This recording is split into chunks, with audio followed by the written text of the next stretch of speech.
Hey everyone, welcome to another video. Today we're going to talk about issue number 3 of Cable, written by Fabian Nicieza. But before we dive into the story, I want to ask you a favor. If you enjoy this video, please leave a like and a comment to help the channel grow. So following the events of the previous issue, this issue picks up right where that one left off, with Cable being ambushed by what looks like Cyclops, Jean Grey, Max, and Apocalypse.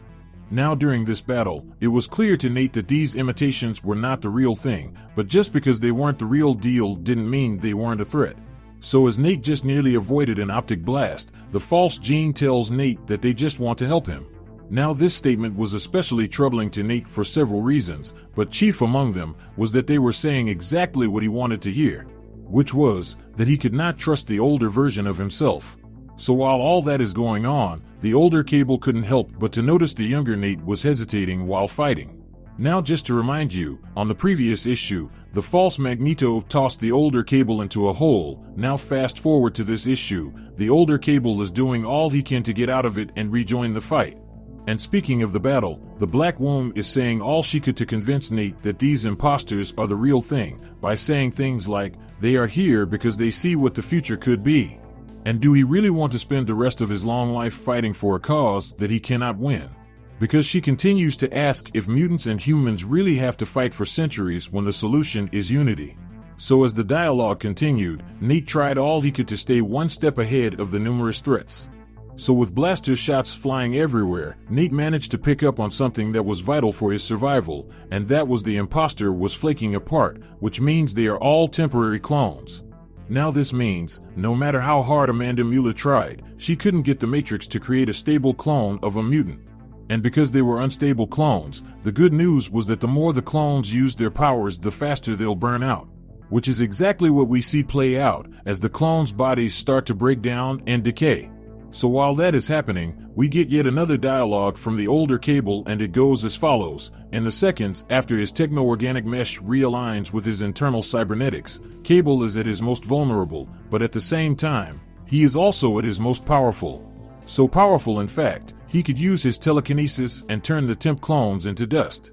Now one thing about Cable we need to understand is that he is one of the strongest users of telekinesis out there, but the only problem is, he can't use his full power because 24/7 he is using his power to keep the techno-organic virus at bay. So with that dealt with, Cable unplugged Jonathan Chambers from the machine, ending his life against younger Nate's wishes, effectively granting him a merciful death. In fact, Jonathan's last words were a thank you, but as they left the lab, younger Cable said nothing. And for a long time, they flew in silence until the older Cable asked if he was okay. In which the younger responds with a question, asking if this ever gets easier. In which the older states, it doesn't, and he stopped asking around his age, because he didn't like the answer. So following that moment, we jump over to Parvenu corporate headquarters in Paris, with the CEO talking business with his assistant. And during their conversation, we learned that Amanda successfully and safely got out of the compound. But Jonathan was lost, and as for all the data, they received a data dump right before the attack occurred. In fact, their latest telemetry combined with what Orcus obtained from the two Cables may get them closer to their goals. Now, as we learned before, their goal is to live in a world where nothing no longer divides people and no one will ever have the need to hurt one another. But unfortunately, their actions will eventually bring about the Neocracy, where all life will be the exact same. So following that, we transfer over to a newspaper office in Manhattan, New York, where both Cables get an update on how the mutants are faring against Orcus. They learn about how Cyclops was put on trial and also his escape. And while they are learning all this information, Nate increasingly starts to grow more and more frustrated to the point where he was questioning the whole side mission, which eventually seeded doubt in Nate about both the mission and his older self. So with tension starting to grow between the two Cables, the older one decided to go straight to the HQ with the help of a media badge. And on the next page, they did just that. They body slid all the way to France and showed up in the lobby with weapons in hand. And the crazy part was, the assistant actually escorted them to the back room to meet with the man in question. And upon seeing him, the CEO immediately goes into his speech about how he wants a world where everyone is equal and the same, in order to avoid endless bloodshed and warfare over the next 1,000 years. But regardless of his speech, Cable feels as if he can see right through it. Cable then goes on to say this man's biggest weakness is his ego, because the head of Parvenu truly believes he is doing great work. But instead, all he is doing is getting rid of free will and individuality. He is pretty much forcing everyone to relinquish the very thing that makes them human. So as Cable goes face to face with the CEO, we see Nate approaching Amanda, and after their introduction, Amanda asks a question. She states it is unfavorable to her why Cable opposed the concept of unity. She then goes on to ask, did the Neocracy scare him so much in the future that he is willing to ignore the threats of Orcus that threaten everyone today? Is Cable so afraid of life without strife and hardship that he would derail an opportunity to end the very thing he fights against? Because years ago, the secret of Homo Unitas came to her as a gift sent from another place in time. For she had walked a similar road as Cable's 150 years ago.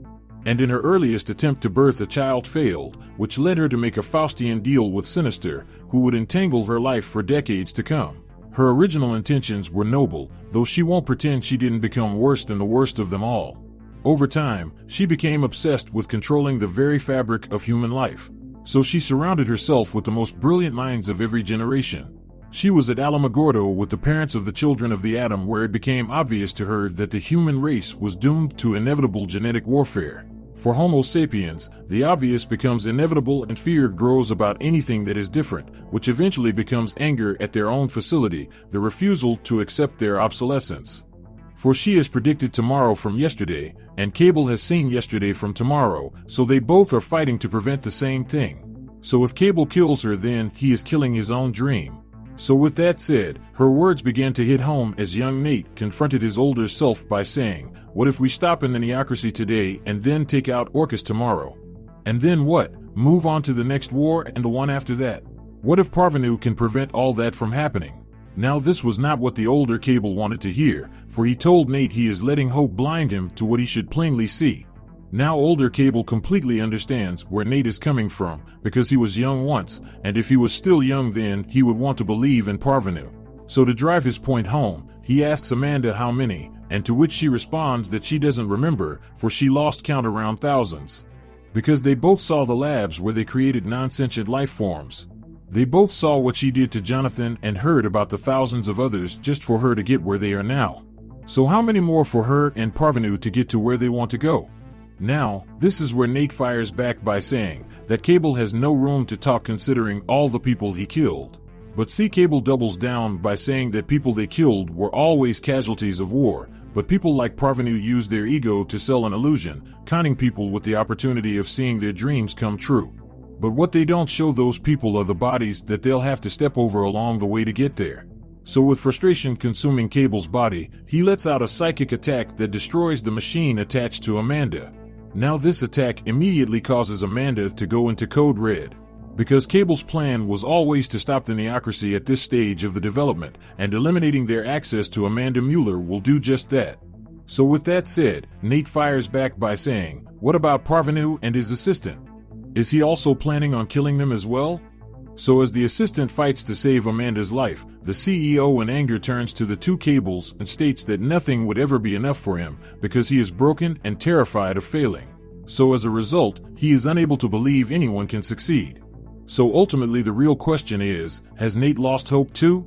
In which Nate responds by saying no and took out his weapon and pointed it at his older self and fire away. So with that said, this issue of Cable comes to an end.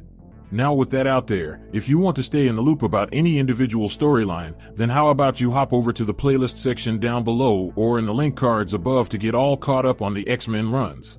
So with that established, I hope you enjoyed this video, and please don't forget to leave a like and a comment if you want to see more videos like this.